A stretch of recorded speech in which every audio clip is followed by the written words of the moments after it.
Hi, everybody. This is Sharon Hess. Welcome once again to Manifesting Money and Miracles. Today, I am very sincere when I say I'm thrilled to introduce to you Lauri DeJulian. She's a teacher and a guide for those of you who wish to explore your connection with the divine. Now, Lauri actually has an international practice. She helps people open to their divine essence and the powers and perspectives unique to them. And she can help you discover your essential self so that you can make healthy and positive changes in your life. She's been trained in all kinds of modalities, including shamanism, intuitive healing, energy healing, hypnotherapy, and NLP therapy. And I am thrilled to have her because I am honored to call Lauri not only a colleague but also a friend. Thank you so much for being with me today, Lauri. Oh, you're so wonderful. Thank you for asking me to be here. Oh, what fun. I always enjoy any kind of conversation that you and I get together. We usually get into some trouble and usually have some deep spiritual conversation that really touches both of us. So thank you for the opportunity to get together. Great. So today we are going to talk about living as God. And I know, and I know a lot of people. Okay, so here's the deal, everybody, and I'll just say this up front. Honestly, if you want to manifest money and miracles in your life, you need to learn how to live as God, live as the God that you are. And in order to do that, it all starts with aligning our thoughts with God. Yeah, so, Lauri. Yeah, it's really hard for people, as you know, Sharon, there's a underlying, there's a number of underlying beliefs in being able to manifest money, and one of them is worthiness. And when we feel that we are unworthy, we really are saying, in essence, we don't see God within ourselves. Because, if we sat down and we really thought about it, does God need to be worthy? God is always worthy. We are part of God. So therefore, we are worthy. But so many of us have this underlying feeling of unworthiness. And so what I usually do when I start working with somebody that's trying to heal those thoughts of separation between them and God to manifest the things in their life that they want, and one of them is money. Money really stands for, is just a form in our lives, as so many other things are, for a deeper connection with God. It's really just a layer in the deepening in our bliss with God. But the first thing I ask people to do is become aware of their thoughts. So many of us during the day go into a collective trance.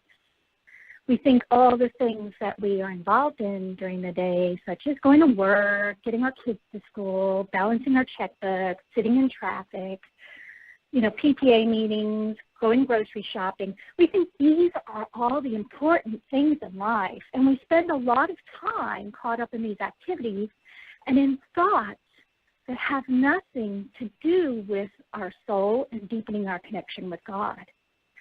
So in the beginning, I usually ask people, I'd like you just to be aware of your thoughts. And people get very, well, is that it? That's not very complicated. And I say, yeah. God is not complicated. It's not complicated. It's very simple. But our ego wants us to believe it's so complicated. So in the beginning, I say, notice the thoughts you have. And as you have these thoughts, observe them. And are they thoughts of God? Or are they thoughts from somewhere else? Okay, I'm sorry, you just cut out. I said, are they thoughts of God, or are they thoughts from somewhere else? From somewhere else. Like so how can they tell the difference? Do you have a? Well, I always say it's the way you feel, and whether it's like whether it's a loving thought or whether it's a fearful thought. That's correct. Yeah. And that's as complicated as it gets. Do I feel happy? Do I feel joyful? Do I have a sense of peace? Do I feel whole? Those are thoughts of God. Thoughts from the ego are thoughts from the self that is not connected to the divine, are thoughts that create worry, depression, anxiety, jealousy, envy. And some people say, well, I really, I can't make the distinction. So I say, go into your gut. Because sometimes we have thoughts in our mind, and then we have thoughts in our emotional field. And sometimes we find a disparity between the two. And I say at that point, go into the emotion, because that's really an indicator of where you are. So if you're feeling expanded, okay, and happy, that's a feeling of God. If you're feeling contracted and dense and desperate and overwhelmed, that's usually not a thought of God.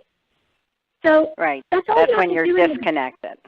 That would be when you're disconnected, okay. That's correct. So in the beginning, it's that simple. It's just becoming aware of where your thoughts reside most of the time of the day. And people say, well, why is that important? Well, God's given us the gift of creation. We create with our thoughts. And really, thought is energy. Thought is energy. And when we think of thought continually, it becomes a habit and a belief. And it's through our beliefs that we see the world. And that's what we think on is what expands and what we create our environment with. So if you're a person that is not enjoying your life right now for some reason or another, the first thing I say is take responsibility for your thoughts, because that is what truly is creating.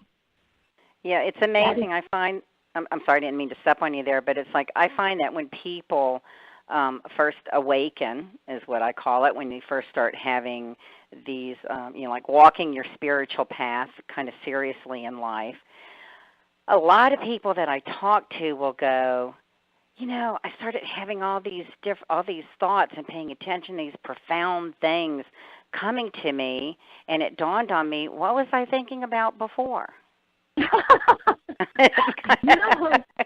I remember going through that. Do you remember going through that? Oh, it's like, yeah. It's like, what was I thinking about before? It was like I was thinking about, what I had to put on the grocery list, or what I was going to eat for dinner, or and that's not a very creative way of living. It's also, in the long run, it's not something that's going to sustain you. It's not something that will continue into eternity. And what I mean by that is something that changes with our perception of time, such as our bodies or the environment or our relationships. When they're subject to change, they're really not truth. Okay? So that's beautiful. Say that one more time. I really want people to hear that. When we spend our time focusing on things that are subject to change, that's not truth.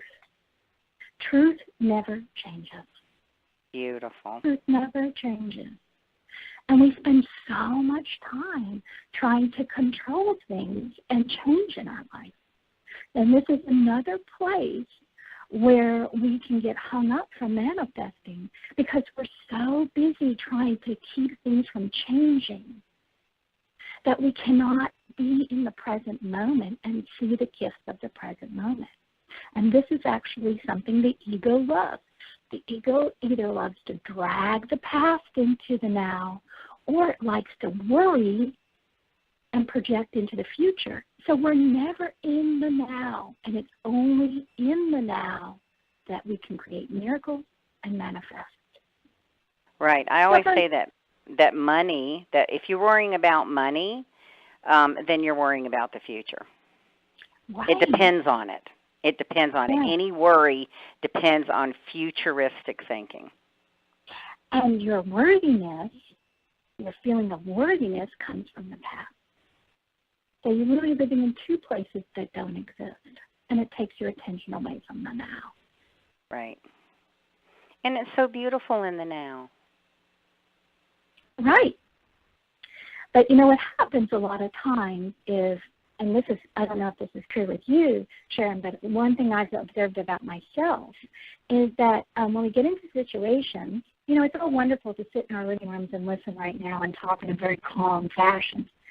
But when life starts cooking up and we get, you know, involved, we get hooked by emotion. We get hooked by emotion, and we don't always work with our deepest level of thinking. We start being carried away with emotion, and before we know it, we're in a place that we never intended for ourselves to end up. It's almost like, you know, when I was in Texas, I was just down there recently, and my parents have a train that goes through their backyard, literally goes through the backyard. And I was sitting out there one afternoon watching the Southern Pacific Railroad, you know, cruise through, and I was just observing the train. And a thought came to me, or a voice came to me and said, notice you're observing this train, you know, look at the beauty of the train and wondering where it's going, and, you know, all thoughts of the observer looking at the train. And then the voice said to me, what would it be like if you were now on the train, maybe laying down on one of the cars? Well, I tried that on for a second, you know, be probably pretty bumpy. I'd probably be kind of uncomfortable.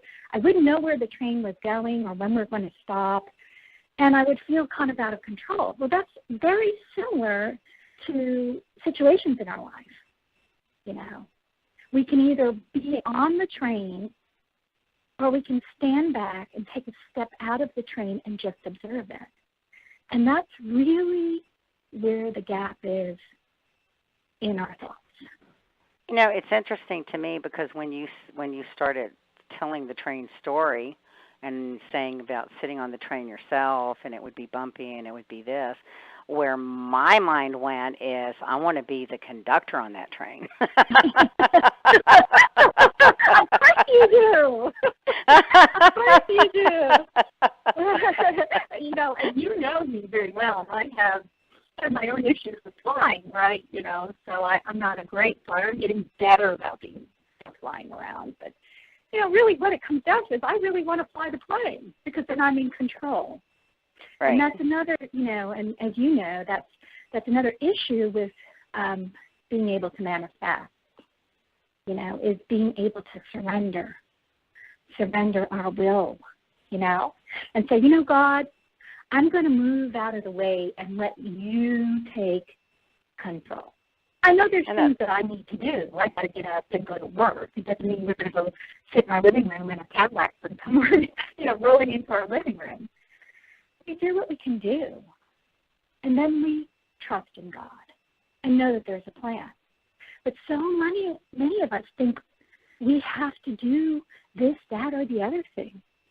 We just do what we can do and do the best we can do and just know that everything's unfolding for us and surrender to the moment.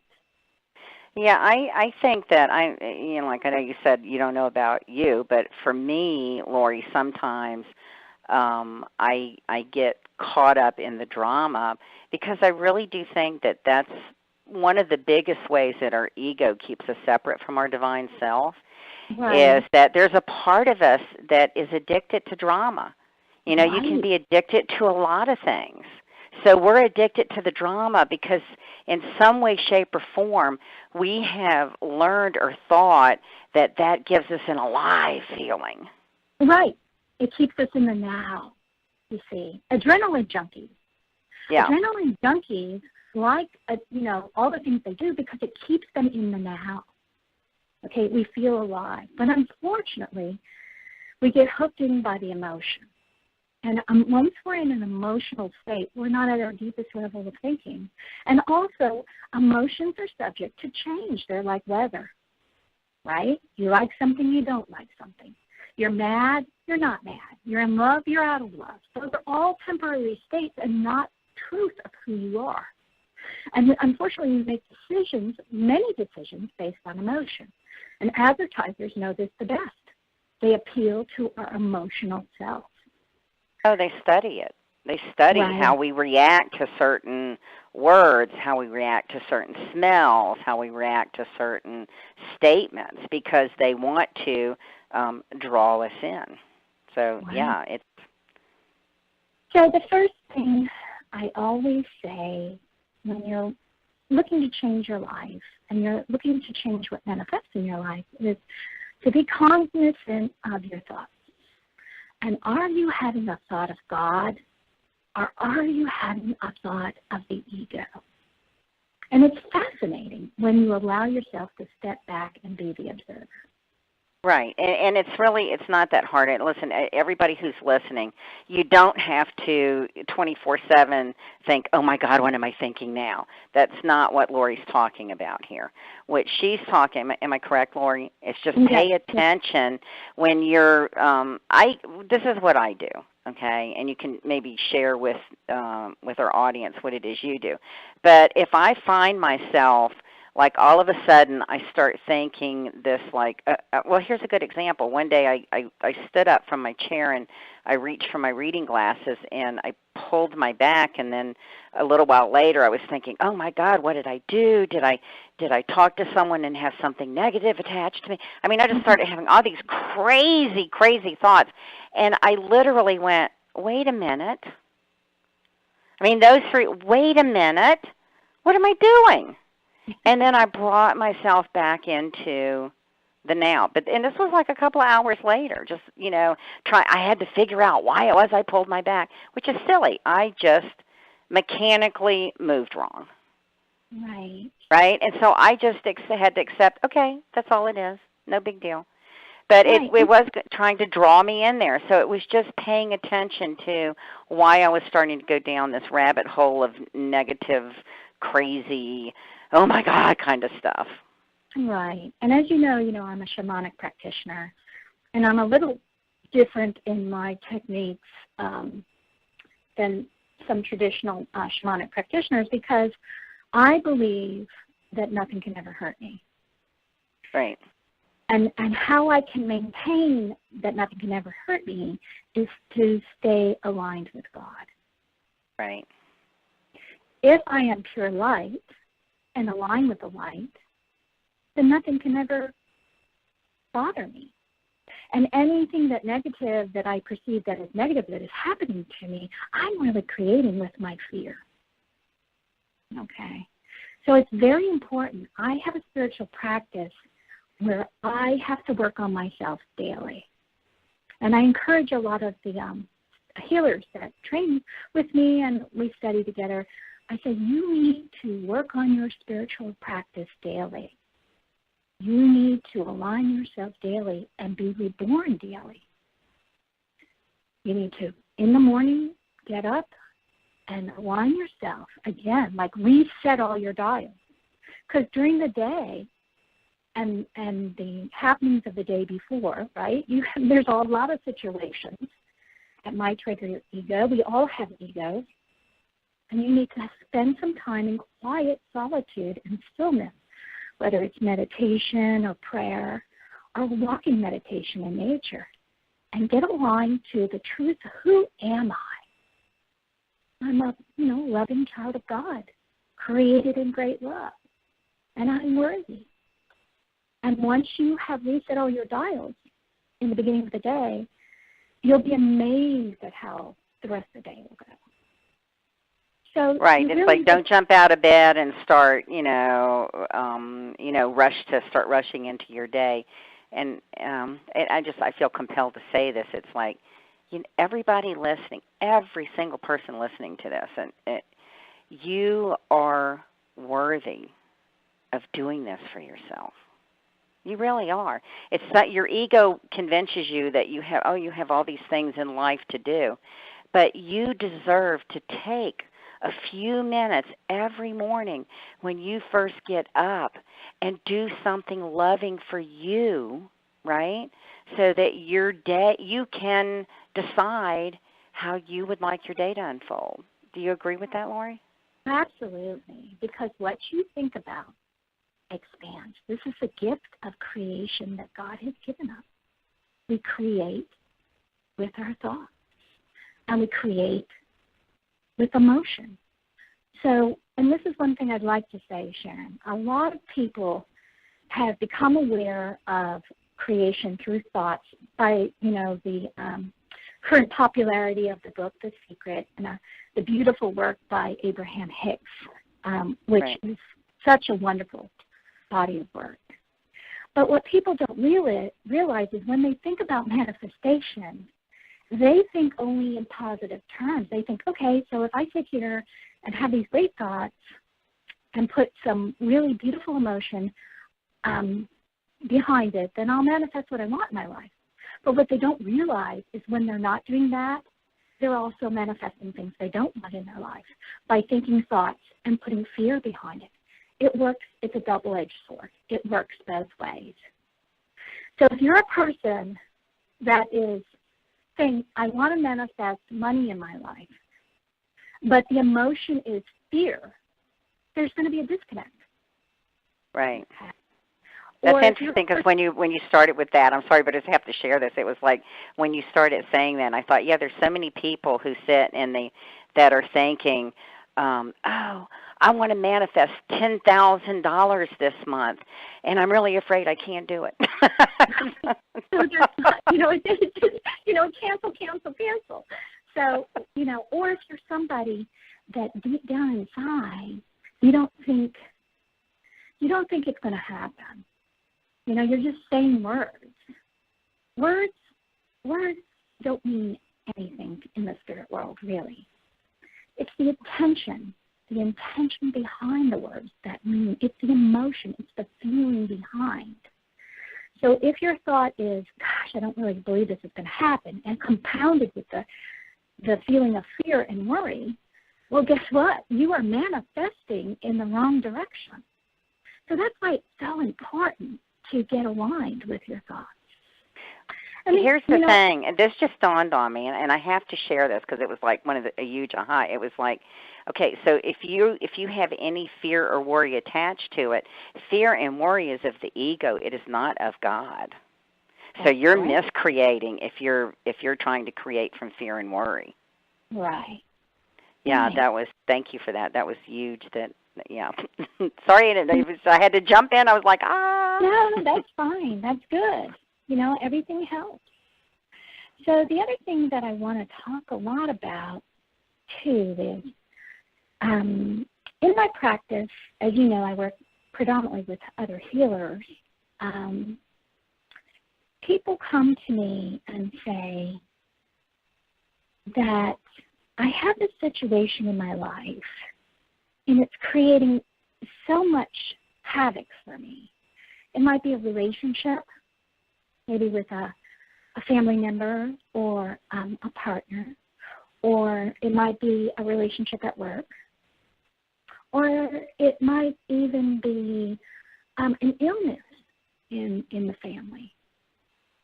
And what I say to those people is, tell me about the gift that has come along with this. Because nothing in this world is good or bad. Everything is provided for a learning opportunity for you to grow spiritually. So sometimes we need to step back and look at the situation with a new pair of eyes, the eyes of the heart. So many people fall into victim mentality, and this keeps them from manifesting. Look at my life. I've had it so hard. It's been so tough. I'm going through this hard time. And as you know, Sharon, we call this specialness or separateness, I am not worthy. I've had this tough thing in my life. Right. And nothing happens to you in your life. Things happen for you. And this little semantic shift makes the biggest difference in the world. And there is always a gift within. There is always. I say in the copy for this virtual speaker experience that it's all about finding the gift within. No matter what it is, there is a gift within. You may not see it in this moment, but it's there for it. It's happening for a reason. And Right. I think our ego just doesn't want us to believe that. It's like, no, No, they no. Get caught up in the drama. Yeah, enjoy the drama. Forget the and gift. right, and stay stuck. One thing we always know about the ego and its feelings, it's always a feeling of being trapped or overwhelmed or not finding a way out. And once we're a victim, we can make ourselves special and say, this can't happen for me. Look at all these, and we can bring all this evidence to support our victimhood. But at the end of the day, one thing that I will point out about the victim is that they are reluctant to take responsibility for their lives. They want to give you a litany of sins that have been happening to them, that other people have done to them, or the world has done to them. Right. But they never want to take responsibility for their thoughts and where they are in their lives. So if you're a person that wants to manifest, again, we get back to, what are you thinking about? Right? And do I take responsibility for my thoughts and the way I look at myself in the world? And the other thing is, every relationship that causes us discomfort is actually a beautiful thing. It's something that's coming to us, coming up into the surface to be healed. So anyone that's aggravating you or you think is causing hardship in your life, it's really not about them. No. It's really they've agreed to be your savior and help you in your life and bring to the surface something about yourself that's keeping you stuck and keeping you from manifesting. So I encourage people out there that are listening, if you're in a relationship that there's this grinding against, this uncomfortable feeling, look at that relationship and say, what is being taught to me? What is it about my thinking that's coming to the surface that I need to heal so I can manifest what I want in my life? So really, other people have agreed to be our saviors, and we should bless them. We should bless the people that we think are causing our heartache, because it's really our own thoughts that are causing our heartache. Well, it's like it's easy to love the lovable. So Right. What do you really learn and what do you really heal if you can just love a lovable person? Well, and that's absolutely true. I mean, through your course and studying the Course in Miracles, divinity always sees divinity. Love always sees love. Right. But the ego always sees the ego. Ego. Right. Yeah. Right. So and we only receive one of two things from people. It's either love or it's a call for love. And you return both with love. But I find in my life, and I don't know, maybe it's just the way my ego operates, but no, that's not true. It's probably true for everyone. But I learn the most from the people who are giving me a call for love. Because when I can look at something beyond the ego and see, oh, that's just a call for love, because they're disconnected from their divinity. When I can do that, I strengthen my connection to divinity. Right. Because it's either one or the other. There is no gray area there. You're either in your spirit and connected to God, or you're in your ego and think you're separate. That's it. Right. It's a beautiful thing. And what we don't like, what that person that drives us crazy, is really what we don't like in ourselves. They're being a mirror for us. And you'll say, oh, no way. Yeah, I know. Yeah, but if we really sit down, we don't like it, but it's true. Right. And this is a good segue into the last thing that I think is so important to manifest. And that's kindness, compassion. Kindness and compassion. And how do we find kindness and compassion in our life? It's through the art of forgiveness. Everybody says they want to forgive, but very few people really want to forgive. It's not just forgiving other people. It's forgiving everything we see in life that we think is not perfect, because that causes our suffering. So my first question is, when we do not forgive, who really suffers? Who really feels pain? It might be another person, but nobody feels the pain more intensely than you do. So my second question is, what do you gain by not forgiving? What benefits to your health, your mind, and your spirit come from not forgiving? And the last question is, when is forgiveness never not self-forgiveness? And I want to explain that. You'll say, well, Sharon and I get in a tiff, and I say something that's maybe not appropriate, which I'm sure, Sharon, you can imagine. No, never. No, we're perfect. Right. And you get really angry, right? And you boil and you stew for 2 or 3, maybe a week or 2. You're spending your energy in this realm and not in creation, first of all. Second of all, only you can feel your feelings. I might not be upset. I might be out, having a great time at the beach. But only you are causing your suffering. So free yourself. Forgive. Say, you know what? Lauri's just in a different soul plan. Lauri's on a different path. She's had a misperception. And I'm going to release her. I'm going to bless her, and I'm going to release her.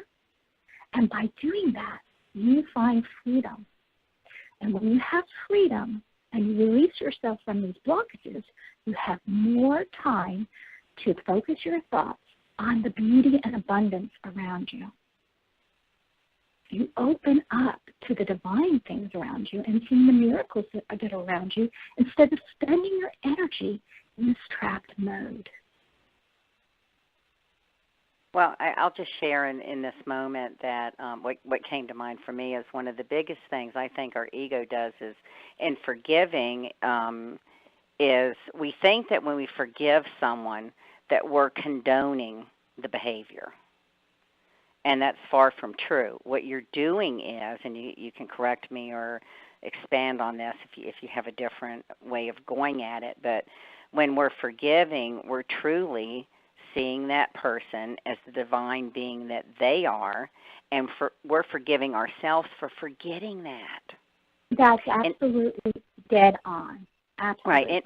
And in that moment, when we can do that, when we can forgive ourselves for forgetting that they are as much a divine being as we are, that's healing for us. Right. Yeah. Absolutely. Divinity sees only divinity. Nothing ever happened.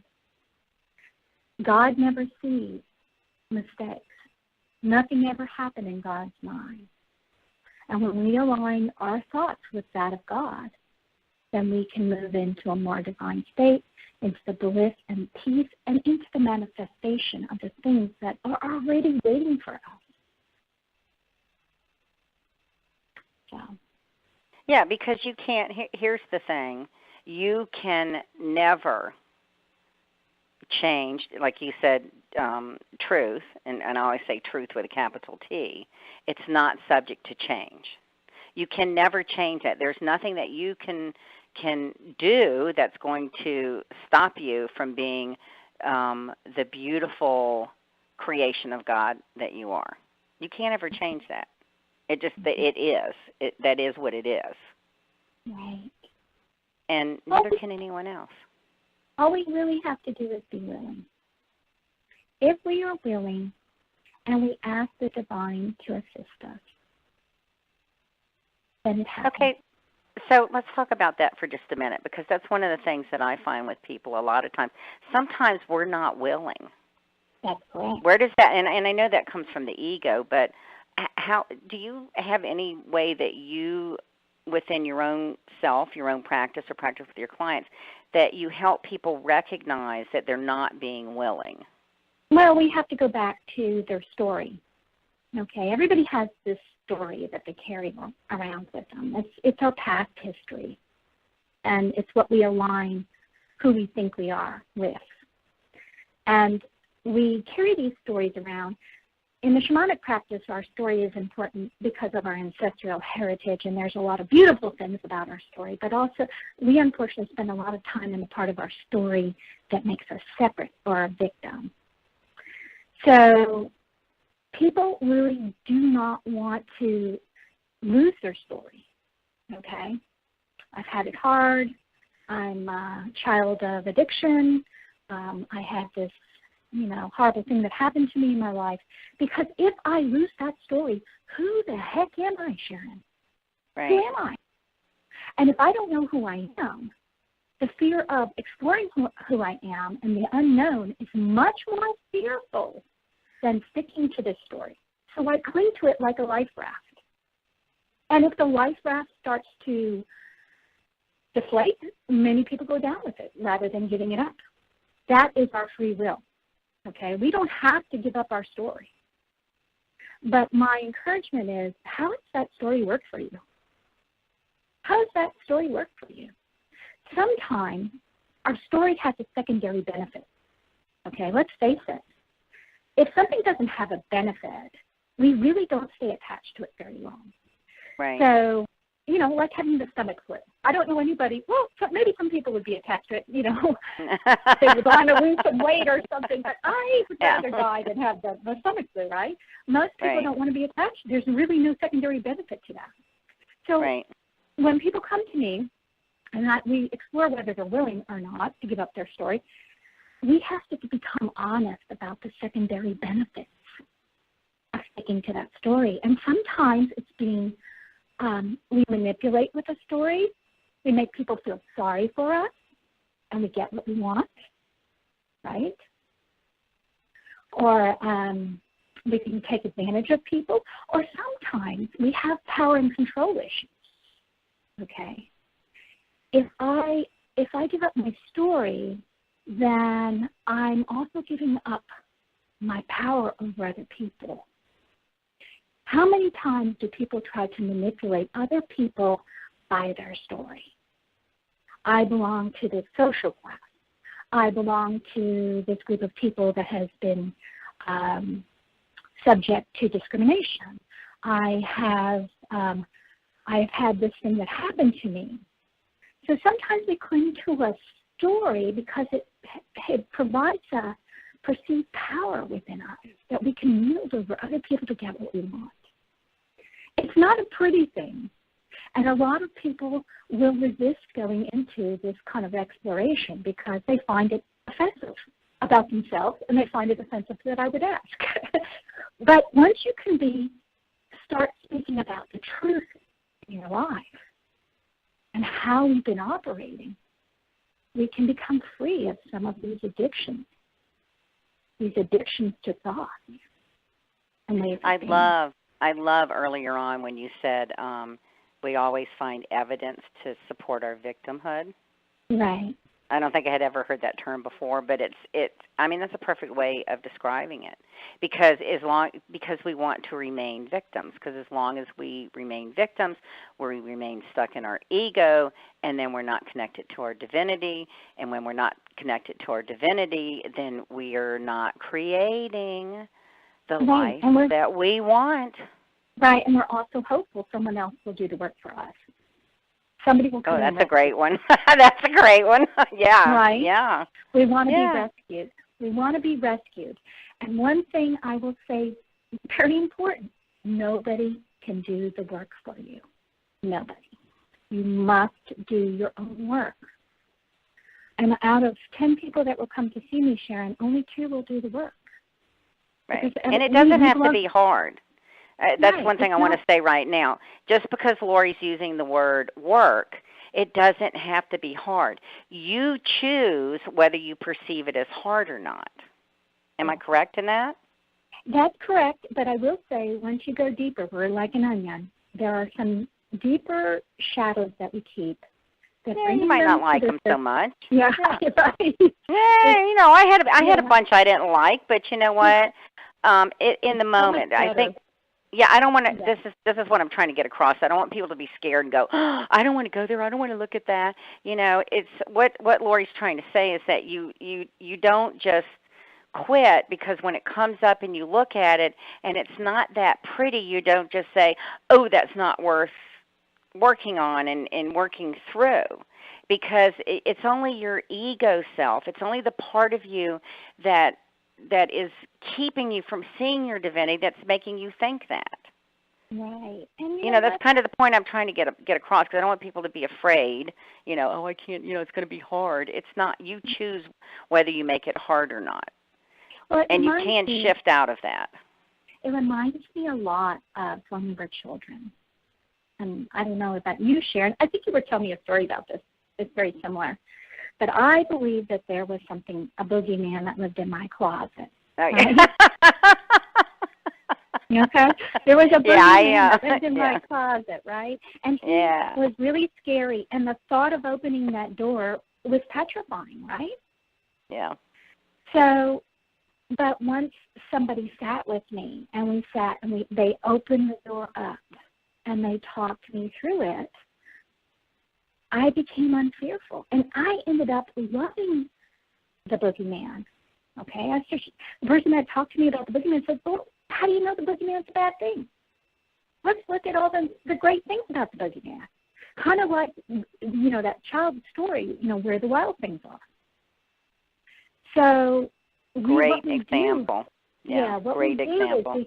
We bring these shadows that the fear of going through the pain is bigger than just going through it. And sometimes people will say, I don't know why I hung on to that for so long. That was really dumb. I will tell you, I say that every time myself. And what we do is we bring these things up to the surface, and we make them our allies. We look at them for what they are and the beauty that they have carved into our being, and see how they benefited us. And it actually creates empowerment for us. Not power, because it has served you in a way. It does. Yes. It has served you in some way. Otherwise, you wouldn't have drawn it to yourself. That's absolutely true. Yeah. Yeah, it's interesting because I was thinking about, I had someone that I was talking to one time, and of course, what I do is create a loving space so that I'm sure you do the same thing, so that it comes up and it's not so scary. But some people are actually afraid. It's like, I don't want to know what my block is. Right. And that is just so perplexing to me. Is like, why would you not want to know and just move through it? But I believe I want to know. Where does that come from? I think they don't want to know. Well, I can tell you with myself. It might be something that I will not be able to take. I might have to look at it, and the pain will be so overwhelming, I will not be able to withstand it.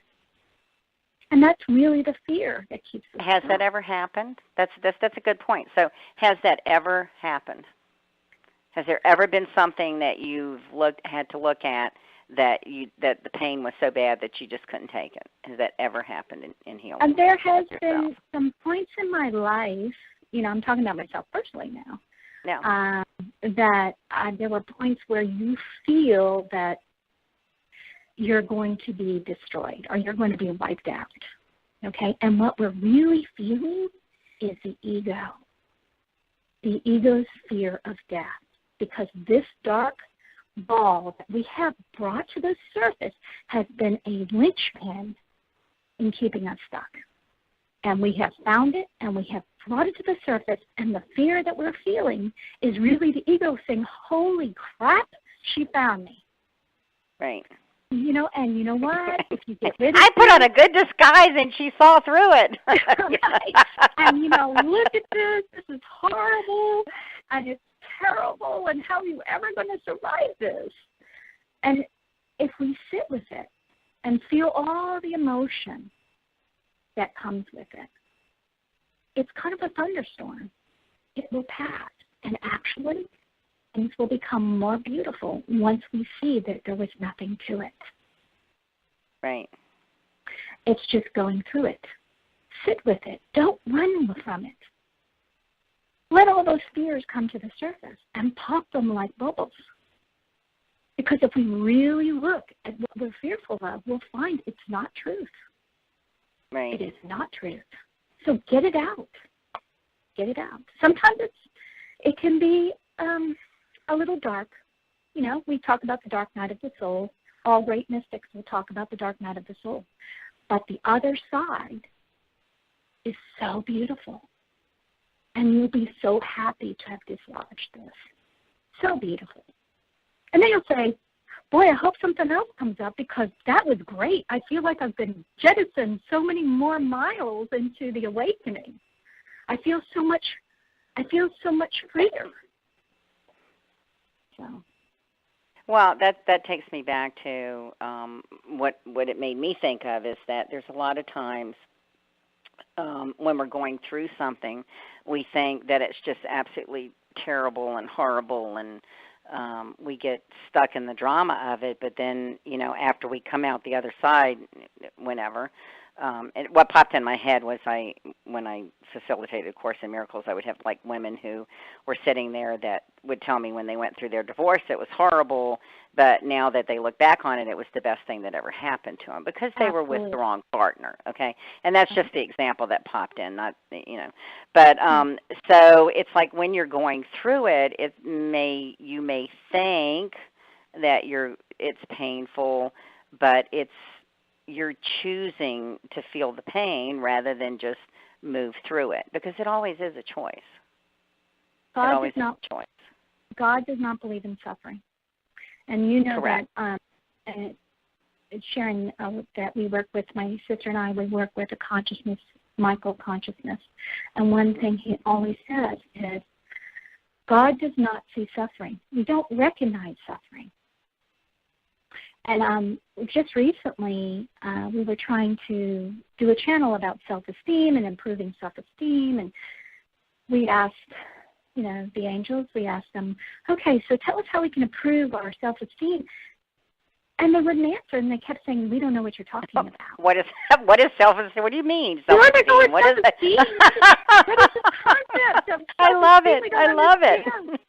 And at that point, the Christ consciousness stepped in and said, kind of to the effect, I got this one. And basically it explained that the self-concept of self-esteem is one we create with the ego, and that the divine world only sees us in our divine essence as pure light.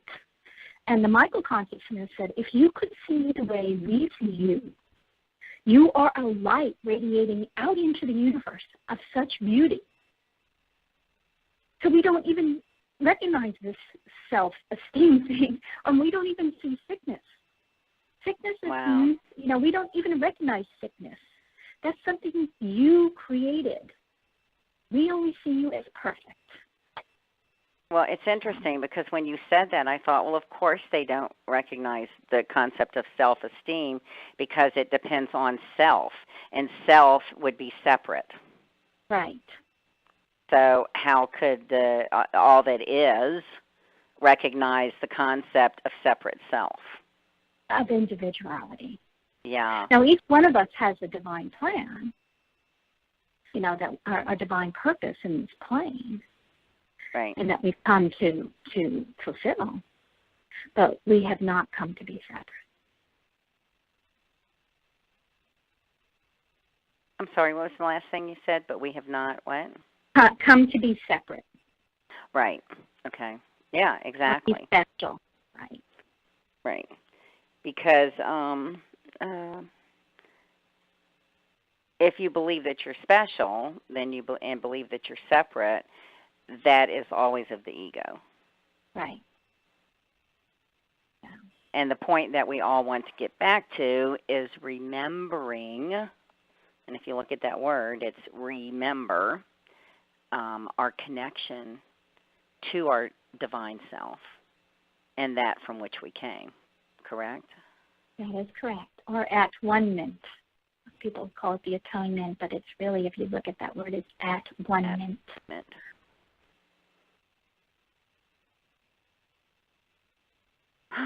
Okay, so I just want to recap for our listeners here that that living as God means questioning. Well, I don't know if that would be the right term. It would be looking at our thoughts and where they're coming from. Would that be the right way to say it? Yes, observing.